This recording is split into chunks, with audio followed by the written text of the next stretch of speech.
just understanding you're the Global Head of Wellbeing at Simmons Simmons, as well as a real estate partner. What makes you excited to get up and do your day job? It's interesting. I love people. I love the fact that my role allows me to interact with clients, allows me to interact with our own people, and to be able to kind of actually get up and really kind of make a little bit of a difference. That probably sounds a bit trite and a little bit grand maybe at times. But in my role, I really am able to support clients with the work they're doing. I'm able to support the people that I work with for them to develop in their careers. But as a wellbeing lead, to really look at culture and strategies and structures of our firm. That's amazing. So we've been talking about financial wellbeing today. So I'd love to know from you, like, what does financial wellbeing mean to you? It's really interesting because it's something that I can't necessarily put my finger on completely. In one breath, it's the real basics of, have I got enough in my bank account to pay what I need to be doing, the kind of real raw data element of it. And then in another breath, it's much more deeper than that. It's much more about how I react to something. How do I know that I've got my family looked after?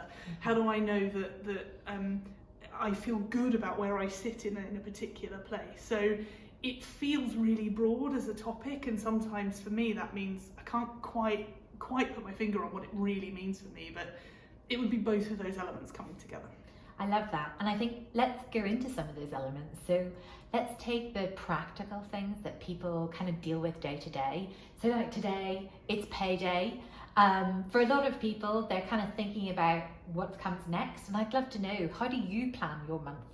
What do you think about when it comes to managing your money month to month? I still have that moment on a month when it's payday that has that little moment of like, oh, it's payday. That means I can do something. There's definitely that, oh, I can shop. I can immediately triggers that reaction in me, which is quite an emotional reaction and something I really love in those moments. But more broadly than that, it's about looking ahead. What does it mean for my family? What does it mean for my home? How am I able to look ahead from payday for the rest of the month, and frankly beyond from that, so that I have that ability to really understand what year by year and beyond looks like for me. But yeah, it definitely triggers a very rapid look at what the most recent deals are at my preferred retailer. Amazing. Do you have any special tools or any habits that you rely on mostly whenever you're doing that? There's definitely the moment of making sure on a particular day, so on payday, I will look at what my savings are. There are a number of people I know who have that sort of automatic shift across into a savings account or something like that. I'm not very good at that. I actually don't like the automatic kind of sort of standing order or movement across into a particular account. I like to be able to look and particularly think, okay, this is what I'm going to do this month, and take quite an active role rather than, I suppose, a more passive role in that immediacy of it. I certainly am very lucky that I have people that have given me some advice over the years. So I have direct debits that go out for ISAs, I have direct debits that go out for pensions. But I also have a husband that has a spreadsheet of doom, so that's definitely something that happens that I hate every month. He's much more inclined towards that. For me, I don't work in that particular way, and it's really interesting for us as a family to see how those two things come together, and we have very different ways of looking at those types of things.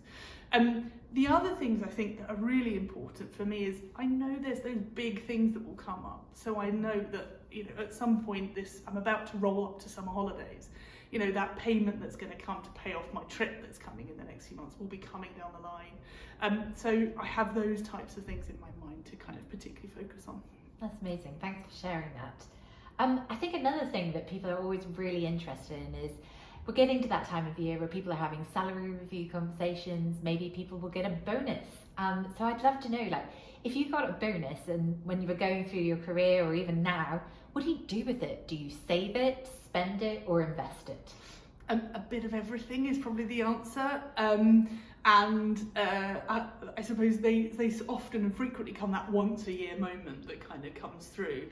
So there's definitely still the piece of me that's an immediate spend it moment. There's definitely that.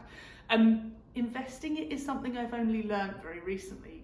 It's something that I've started to realise that is within my abilities and something I ought to understand so much better. And so that those steps to invest, and I suppose in some ways I see saving and investing as the same thing. Some of which is nice and easy. I just put it into a savings account and it sort of sits there. Sometimes sits there staring at me, and I get, I'll be honest, a little bit nervous and anxious. I'm not doing the right things with what I would consider to be just the savings. Whereas from an investment perspective, you know, it's that ability to understand the investments a bit more, and get engaged in conversations around, you know, what's your risk profile? Do you want to do something that's really risky? Is this a particular space you want to invest in? So those would be the things that would come to my mind. But like I say, I'm back to the same place. There's definitely an immediate bit of holidays, and those kind of big things that I might want to do something with. No, I think everyone can relate to that. I think it's a very, yes, experience. I think a lot of people can definitely think back to their own times they've done the same thing. So thanks. I think it's something that's always really interesting to people is just this fascination with, like, what are the money lessons that people who are a bit further on in their career to them wish they'd learned earlier. You've mentioned a few people that maybe you've had conversations with who have taught you things along the way, maybe habits or skills you've picked up, but is there anything that stands out as like, this is definitely something I wish I'd learned earlier, or I wish I'd been doing earlier?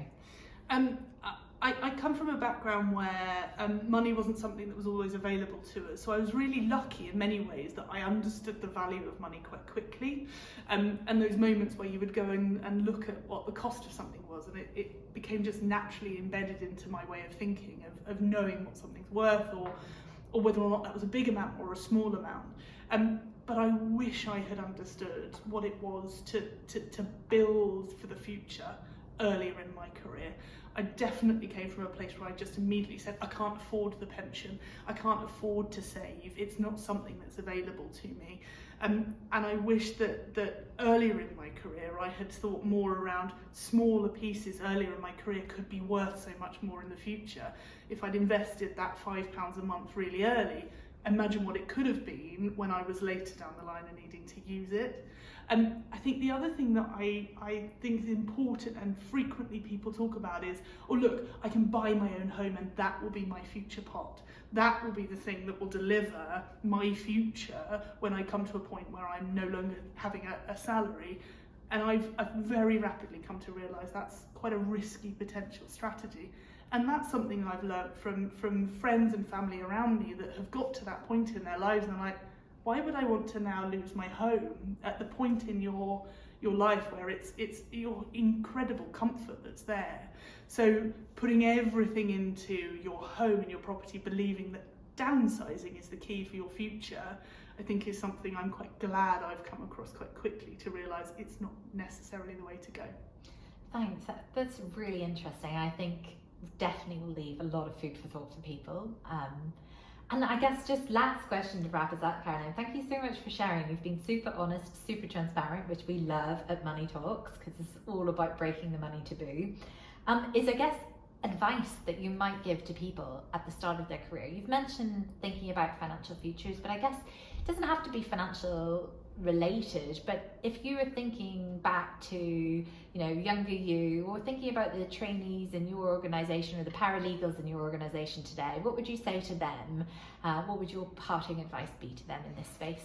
I think there's probably two things. I think one thing would be your career's long and it can be moving and shifting in so many different ways, and if you've made the decision that this is your way forward, there can be so many things that can shift and change in the decision making. So be open, be brave, think differently and look at different ways of moving. I would also say the risk of getting on the golden treadmill. That moment where you spend what you've received and you just keep pushing and keep pushing, because at some point in your future you will want to get off for whatever reason that may be, because you've decided you want to start a family, you want to be able to retire, you may have a change in circumstances that means that this path, this treadmill that you've got on, isn't necessarily the one to stay on. Just be cautious when you get on and you work in a particular way to give yourself the ability to get back off again.